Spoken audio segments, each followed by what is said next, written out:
welcome to episode 152 of the CRICKETher Weekly. We are still in South Africa. We've made it into week 2, and we are in CRICKETher. I've done my best there. It's that was a good try. The city that was formerly known as Port Elizabeth, that's been renamed in the last few years, and everyone's been having great fun here trying to pronounce it with the click at the start of the word. So we're doing our best. But please forgive us, any South African friends. So we were here for England's game against India. It was the big match of the group stages. England came through that and got out on top. Raf, what did you make of it? I thought that England did really well, actually. Having been 29 for 3, thanks to Renuka, who just bowled brilliantly, and England didn't seem to know what to do with her. They then recovered, and I thought what was really positive about it was the fact that they didn't go into their shells even when they lost those wickets, which almost feels like that is the philosophy of John Ball, is to keep being aggressive. And we've been a bit sceptical about John Ball as a concept, and maybe thinking that when you get a new coach in, people always talk them up and say something is going to change fundamentally. Well, it feels like something has changed, because watching that England v India game yesterday, England really kept being aggressive the whole way through. They didn't kind of dangle off at the end of the innings, and they didn't sort of finish on 120 for 5 like we would have seen possibly under other former regimes perhaps. It felt like, no, they were really going for it right until the end, and they managed to get to above 150, and that was really important, because in the end they only just defended it. I guess the little bit of kind of slight nervousness towards the end, because there was that final over and Rishi Ghosh just went mad and hit Katherine Sciver-Brunt, I should say, for 19 runs off the last over. And there has been a bit of talk about that. What did you make of it, Sid? Well, I mean, first of all, it's a difficult one. Nobody wants to see Katherine Sciver-Brunt's career, end in, difficult circumstances with her being dropped or whatever. But it wasn't a great performance yesterday. So let's think about those 2 overs. She bowled two of the 3 most expensive overs of the match. There was the last one. Now the last one you can perhaps discount a little bit, because they needed 31 was it off that last over. It's virtually impossible to get that, really, because you have to hit a 6 off 5 balls and a 4 off the last one, and so that's a tough ask. But nevertheless, you shouldn't really be conceding that many runs off the final over. If you're going to concede that many runs off the final over, you probably shouldn't be bowling it, and she probably shouldn't have been bowling it anyway, because the second over she bowled was got to be up there with one of the worst overs that she's ever bowled. Not just because it went for a load of runs, but because it was so thoughtless that she bowled 2 not bad balls up front, but Smriti was too good for them and hit them for 4. And then what did she do? Rather predictably, she went short, and Smriti was just like bang bang 2 more 4s. And it's just like, have you got 20 years experience, or have you got 20 minutes? And I just feel that that maybe that time has come. Now it's a difficult thing to ask, and you actually talked to a former England player, at the end of the match yesterday, Raf, and you said to them, why do you think they bowled Katherine Brunt for that final over? And what was the answer you got from a former England player? Because she's been the best bowler for 25 years. So that suggests that the reason for continuing to play her, and the reason for giving her that last over, which was a very strange captaincy decision given that Charlie Dean, who'd been much more economical, still had an over left. The reason for giving her that final over, and the reason for continuing to play her, is for sentimental reasons. And that's unfortunate, because to some extent she's put herself in that situation where actually, if management are going to kind of drop her, then it's going to be a really big call, and it's going to be a very difficult and awkward conversation. We saw a year ago Anya Shrubsole taking the decision to remove herself from international cricket because she realised the time had come. It's always a difficult call, and I just think it's going to be a tricky one. But yeah, we'll have to see what the England captain and coach decide ahead of the final group stage game against Pakistan, because you'd think that whoever plays in that game is likely to then have to be the team that play in the semi-final and final, because they aren't going to want to throw people in who haven't played any of the group stage matches for those final 2 potentially really crucial knockout games. So we shall see. So that's England now sitting pretty atop Group B, ahead of India. On the other side of the draw, Group A, Australia, well, they're top.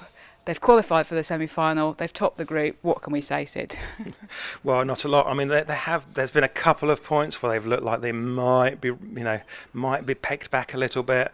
But at the end of the day, you just feel with this Australia side that if 10 players had the worst day of their entire lives, they'd still win the match because the 11th would have a good one. Yeah. They're just too strong for everybody else. It just feels there's a grinding inevitability towards them walking home with that trophy again. And also going on in Group A, there's like 3 more teams, I think, who are still in contention for that semi-final spot. So New Zealand, who were very poor and have picked it up a little bit.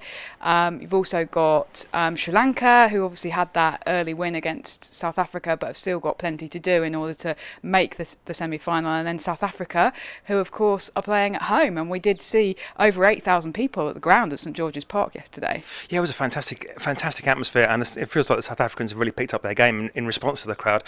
We see so often that home tournaments teams kind of overachieve, and it feels like South Africa are definitely doing that. The crowd was roaring them on. The players were playing with much more freedom than they have. But at the end of the day, I think that if you're realistic, if you're a South African, you're going probably we might make the semi-finals, but I think that it would be foolish to expect them to do anything more than that. They're definitely not really at a stage where they're near those top 3 teams. Okay, interesting. Now, away from the World Cup, Sid, there's been news closer to home in the UK. A couple of announcements in regard to domestic cricket. The first relates to the 100. The player retentions have been announced for the women's 100. Now, it's working a bit differently to the women's comp from the men's comp because we've got the first ever draft coming up at the end of March. So teams ahead of that have been allowed to retain a maximum of 4 players and a maximum of 2 marquee players in order to ensure that there's plenty of players in the mix at the draft stage. And there's been quite a lot of discussion about the players that teams have chosen to retain, Sid. There has been, but I think that discussion needs to be, a lot of it needs to be taken with a pinch of salt. What we've seen obviously over the past, however many years, and this is going back right into the days of the county championship, that players are kept within teams, and players move teams usually in response to personal circumstances and things like somebody has a chat with somebody else, and then there's another chat, and then they might move as a result of that. So it's all very informal, and I think that there's still actually quite a lot of that going on. So despite the fact that we've got these formal retentions and then we've got a draft coming up, I think that the players are a lot more in the know about what's happening than is being suggested, and that, for instance, certain players that it almost looks like they've been let go haven't actually been let go, for example, because they will have been assured that they're going to the team is going to use its kind of right to match card in order to retain them, even though they haven't been formally retained at this stage in the process. And I think actually it's going to be really interesting to see, but I suspect that there'll be a lot less movement when it comes to it than the ECB were actually hoping for. Great, interesting. And now the other announcement that we've had is that in relation to contracts, and this does relate to the domestic game because it's about the regions. There was an announcement this week that ECB has moved away from a central allocation process for regional cricket, allowing England women's centrally contracted cricketers to decide, in conjunction with the regions, where to play their regional cricket.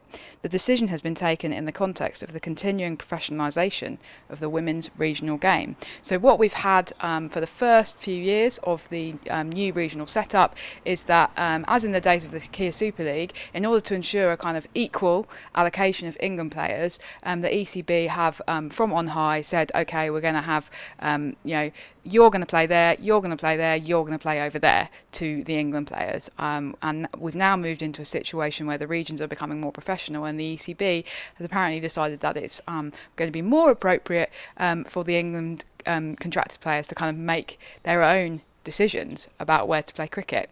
I think this is a really interesting one. I totally understand what they mean about wanting to move to a situation where the ECB doesn't have to intervene and where it's kind of more of a sort of free, open market for the players, and that they feel that they have choices, that they have autonomy over where they play their cricket, because we're still talking about, certainly within the English domestic game, we're still talking about not the big bucks, and so not necessarily there being that compensation absolutely. for forcing people to move away from or move to somewhere different to play their domestic cricket. I mean, you'll be happy, Sid, because it's it feels like it's come at a very convenient moment for Southern Vipers, I have to say, given that now we've got Lauren Bell and Freya Kemp have both got England contracts. Dean and and so they get to keep them. They get to keep Charlie Dean. They get to keep Danny Wyatt. Whereas previously, at least the Vipers one fans had been discussing at the end of last season. Which England players are we going to lose, because it was felt to be inevitable that we were going to lose some of those England players. But now, are we going to call it the Vipers, Laura? Could do. So great for Vipers. I think it could be a bit trickier for a region like the Sunrisers. As we understand it, it's still being kind of, it's still not totally open market in the sense of what the players can be offered as kind of financial recompense for. Or, you can't offer somebody a bonus to come and play for you, right? So if you're the Sunrisers and you haven't been very successful historically, how are you going to attract the big England names to come and play for you in order to revive your fortunes? And it just feels like we're still at a stage where we could end up with quite an uneven process whereby, you've got 10 England players who all want to go and play for the Vipers and none who want to go and play for the Sunrisers. I don't know. I mean, maybe informally something's going on to avoid that specific scenario. We'll have to see. But it's an interesting one. Big call by the ECB, I think. Anyway, we'll wrap up there. We're looking forward to the rest of the World Cup. And I think next time we record this, it will be done and dusted, Sid. Yeah. Great. See you then. Bye. Bye.